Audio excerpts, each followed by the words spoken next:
ایک حدیث مبارکہ میں آتا ہے اور یہ روایت سیدنا حسن لانو سے ہے، وہ فرماتے ہیں کہ جو بندہ نماز کے بعد آیت الکرسی کی تلاوت کر لیتا ہے وہ اگلی نماز تک اللہ کی سپرداری میں آ جاتا ہے۔ اتنی بڑی خوشخبری ہے اس حدیث مبارکہ میں، کوئی بندہ اللہ کی سپرداری میں آ جائے، اس سے بڑی اور گارنٹی کیا ہو سکتی ہے؟ اللہ فرماتے ہیں ان ینصرکم اللہ فلا غالب لکم، اگر اللہ تمہاری مدد کرے تو کوئی تم پر غالب نہیں آ سکتا۔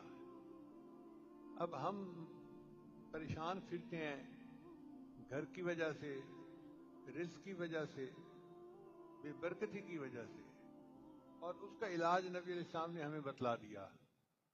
ایک عمل ہے اور چھوٹا بھی نہیں، ایک ہی آیت ہے، اس کے پڑھنے سے انسان اللہ کی ذمہ داری میں آ جاتا ہے۔